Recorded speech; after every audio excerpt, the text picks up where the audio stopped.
Bonjour à tous, j'espère que vous allez bien.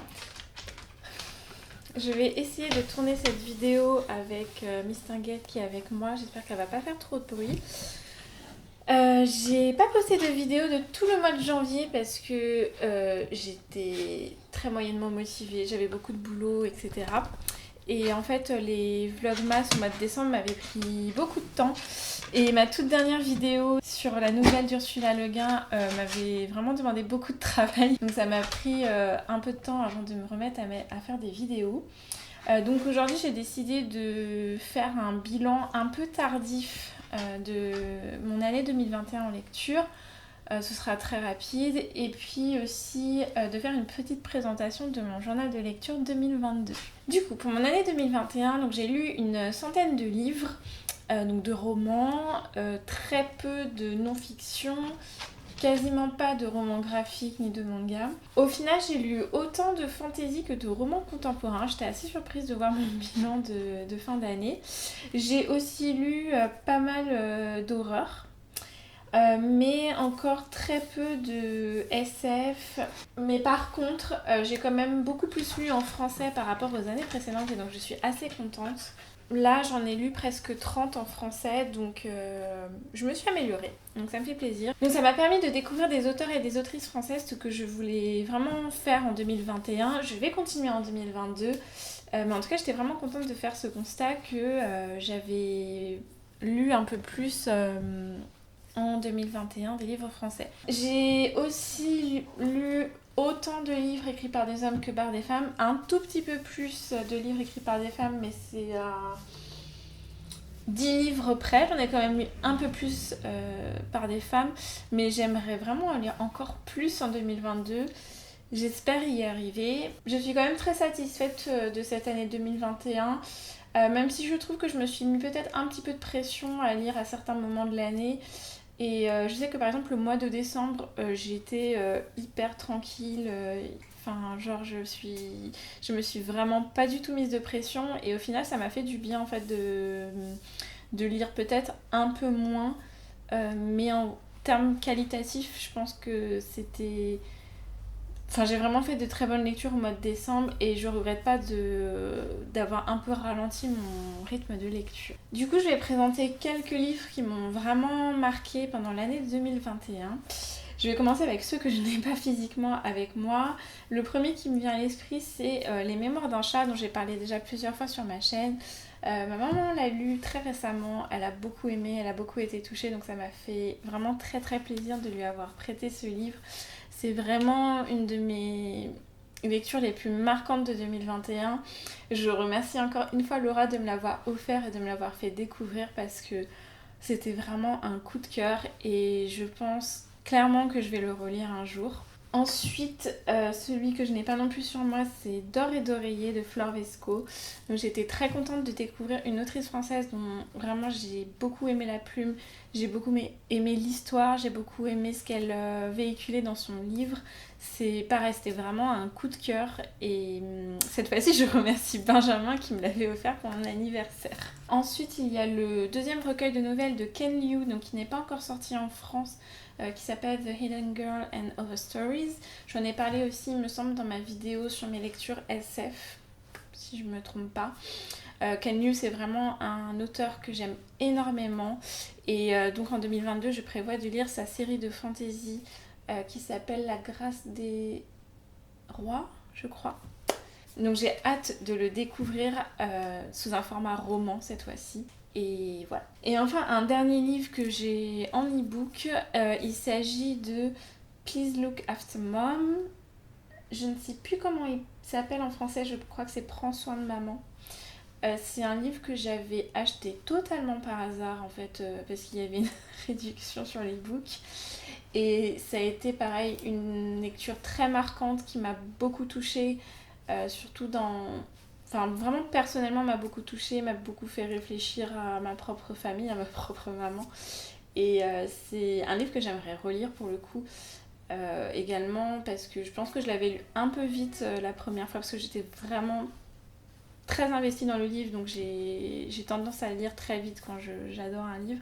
Donc je pense que je le relirai un jour, sachant qu'en plus il me semble qu'il est dans la liste des livres recommandés par Namjoon de BTS. Donc ça rentrerait dans le cadre de mon challenge BTS. Donc il y a de grandes chances que je le relise voilà, dans ce cadre.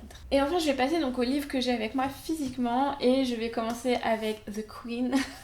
Donc avec Robin Hobb. Donc tout d'abord cette année j'ai lu le dernier tome de son immense saga. Il s'agit de Assassin's Fate, pardon. Donc le destin de l'assassin en français sûrement, qui brille, qui est magnifique. Donc que j'ai lu cet été et qui a été... C'était dur de finir cette série, j'ai pleuré énormément comme tous les livres de Robin Hobb. Ça a été très dur de faire mes adieux à ces personnages, surtout à Fitz. C'est vraiment un personnage qui, je pense, m'a beaucoup marqué dans ma vie de lectrice et qui me manque énormément. Mais heureusement, je me suis lancée dans une relecture de toute la saga avec Laura. Donc j'ai lu le premier tome avec elle en fin d'année dernière. Et j'étais super contente en fait de repartir du début. J'ai mis beaucoup de post-it.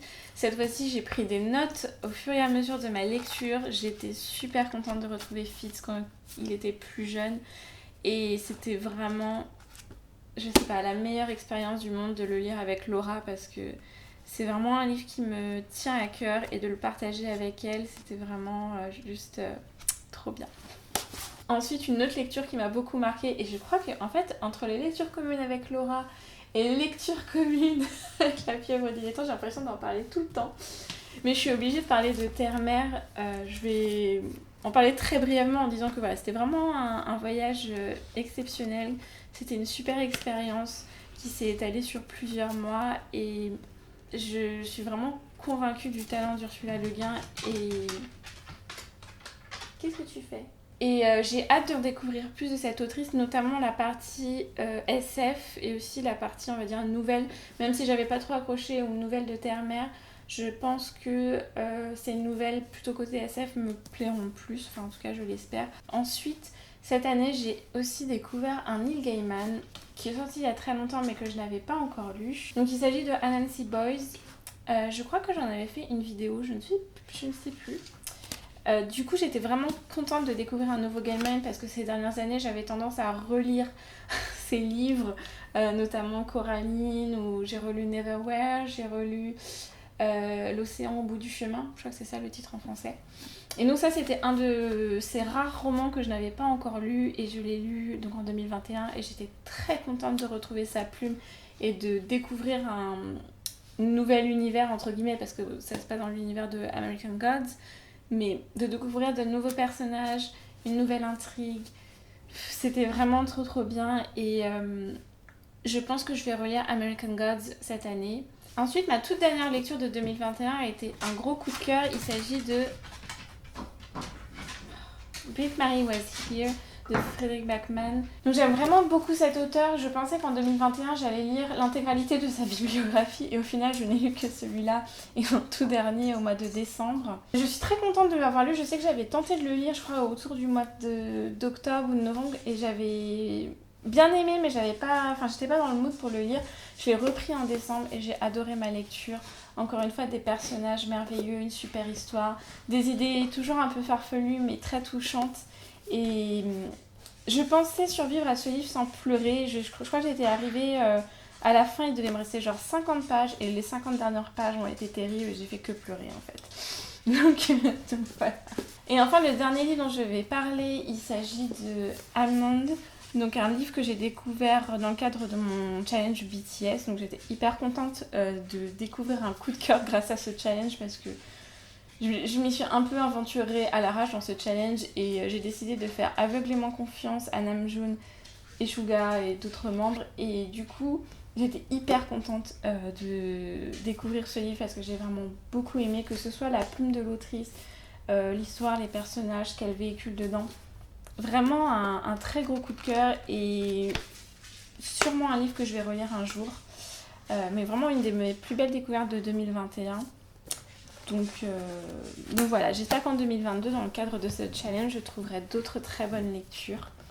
Parce que celle-là, c'est vraiment, je pense, la lecture qui m'a marquée dans mon challenge BTS pour le moment. Donc voilà pour ce bilan très rapide de 2021.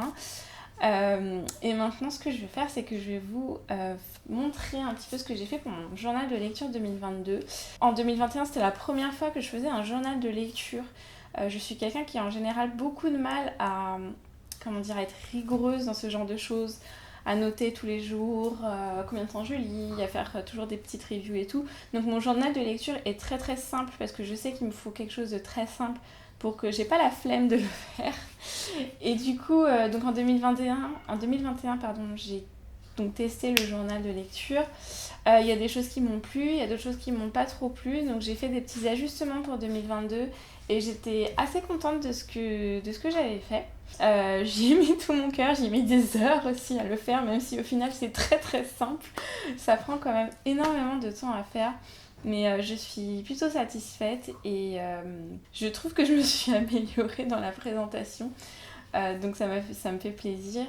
Et voilà. Donc c'est parti pour la présentation de mon journal. Je suis désolée si ça tremble beaucoup parce que du coup je le tiens avec mes mains, mon portable.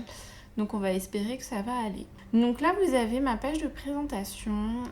Ce sont des stickers, hein, je le dis tout de suite parce que je crois que quand j'avais envoyé ça à Laura, elle m'avait demandé si c'était moi qui avais dessiné et je lui dis mon Dieu non. Elle sous-estime, ça veut rien dire. Elle surestime clairement mes talents. Donc là ma page de présentation et ici j'avais mis de ce côté en fait une petite citation de ma chanson préférée des BTS et avec un petit vélo parce qu'il y a une des chansons de Namjoon qui est in love de son vélo et je me suis dit voilà, je mets un vélo en son honneur. Ici, j'ai mes objectifs pour l'année avec ce sticker qui n'a rien à voir avec la lecture, mais je l'ai eu gratuitement, il était gros, il était beau, du coup je me suis dit je vais le mettre. Donc en objectif, je me suis mis pour cette année de lire 80 livres. L'année dernière j'avais mis 100, mais je trouvais que ça me mettait un peu la pression, donc cette fois j'ai décidé d'en mettre plutôt 80. Je voudrais lire des livres un peu plus longs parce que j'ai beaucoup de pavés dans ma bibliothèque et en fait je prends jamais le temps de les lire, donc j'aimerais en écouler un petit peu. J'aimerais lire plus de livres middle grade, donc c'est du jeunesse, on va dire niveau collège. En termes d'exemple, c'est genre Percy Jackson, c'est l'exemple ultime du middle grade de qualité. J'aimerais faire encore des lectures communes avec Laura, j'ai déjà commencé. J'aimerais lire, donc comme l'année dernière, plus de livres écrits par des femmes. J'aimerais acheter moins de livres. Hein. J'y crois pas trop, mais il est là, il est présent, le challenge. Et j'aimerais du coup continuer mon challenge BTS. Ensuite, ça c'est un template que j'ai repris d'Instagram et que j'ai copié aussi sur Laura. Où en fait, donc chaque mois vous mettez votre lecture préférée et après en fait ça fait des battles pour arriver jusqu'à votre lecture ultime de l'année. Ici du coup ce sont mes pages où en fait je liste mes livres que je lis au fur et à mesure, donc très simplement avec juste le titre et la note. Donc je me suis fait 2 doubles pages. A priori, ça devrait tenir sur 2021. Je ne suis pas arrivée jusqu'au bout, donc je pense que ça devrait être OK pour 2022. Ici, ce sera ma double page sur mes livres préférés de l'année, où en gros, je ne sais pas si je peux vous montrer 2021. Voilà, c'est qu'en fait, je mets le titre de livre et juste voilà, quelques mots pour dire pourquoi ce sont mes livres favoris. Ensuite, ici j'ai tous mes trackers. Donc j'ai les livres écrits par des femmes, les livres écrits par des hommes, par des personnes de couleur. Ensuite c'est plutôt côté genre, donc fantasy, horreur, SF. Donc j'ai cette fois mis une case middle grade parce que ça fait partie de mes objectifs de cette année. Là j'ai fait une case fiction parce que l'année dernière j'avais mis contemporain mais en fait ça me plaisait pas trop, donc cette fois j'ai mis plutôt fiction. Et donc les livres en français. Là c'est juste mon petit tracker pour le nombre de livres par mois, donc pour avoir un peu une idée sur l'année. Et là ce sont donc les séries que je veux lire en fait en priorité cette année. J'en ai plein d'autres, hein, des séries en cours et j'ai encore de la place pour en rajouter parce que je sais qu'il y en a d'autres que j'aimerais lire. Mais là, c'est vraiment celles qui, quand j'ai démarrer 2022, je me suis dit, il faut que je les lise. Ici, donc là, il y aura mes relectures de 2022. Là, les livres que j'abandonne. Voilà. Et là, cette fois-ci, je me suis fait une petite page pour mon challenge BTS avec ce magnifique dessin. Voilà, tous mes talents artistiques sont allés dans ce dessin. Et ici, sinon, j'ai plutôt mis des stickers parce qu'on va pas s'aventurer à dessiner les membres de BTS. Et ensuite, donc, on part sur le mois de janvier. Donc, avec à chaque fois d'un côté donc mon tracker pour mon temps de lecture par jour. Donc je fais plutôt un temps de lecture parce que je sais que ça prend pas autant de temps par exemple de lire du contemporain français que de la bonne fantaisie en anglais. Donc je mesure plutôt en termes de temps. Vous pouvez voir que c'est assez chaotique le mois de janvier. Là il y a eu plusieurs jours où j'ai pas lu, où j'ai lu très peu. Et voilà, donc là après c'est dès que je finis ma lecture, donc je note le titre, la note, les dates et en quelques mots ce que j'en ai pensé. Là c'est vraiment mes impressions à chaud de mes lectures, donc j'aime bien ce principe parce que après après je prends le temps d'écrire une vraie chronique sur Goodreads, mais de mettre ces quelques mots dès que je ferme mon bouquin, je trouve ça intéressant en fait de voir dans quel état d'esprit je suis juste à la fin de mon bouquin. Donc voilà pour 2022. Je suis assez contente du résultat. Je suis restée plutôt sur des tons pastel, couleurs vraiment très claires, pastel, joyeuses, des beaux stickers, etc. Et voilà, je ne sais pas quoi dire de plus. En tout cas, j'espère que ça vous a plu. Vous me direz si vous tenez un journal de lecture ou pas. Si vous avez des petites idées pour améliorer un journal de lecture, des idées de tracker et tout, moi je suis toujours preneuse parce que je trouve qu'il y a vraiment plein d'idées à mettre. Là, je suis restée quand même assez simple. Mais je suis sûre qu'il y a plein d'autres choses qu'on peut faire et voilà. Donc, j'espère que cette vidéo vous a plu. N'hésitez pas à me dire ce que votre année de lecture 2021 a donné. Si vous avez des livres favoris que vous avez découverts en 2021 et que vous voulez me conseiller, dites-le moi. Et j'espère vous retrouver très bientôt avec une nouvelle vidéo, cette fois plus en mode chronique ou update lecture. Donc voilà pour moi, je vous dis à très bientôt, bye bye.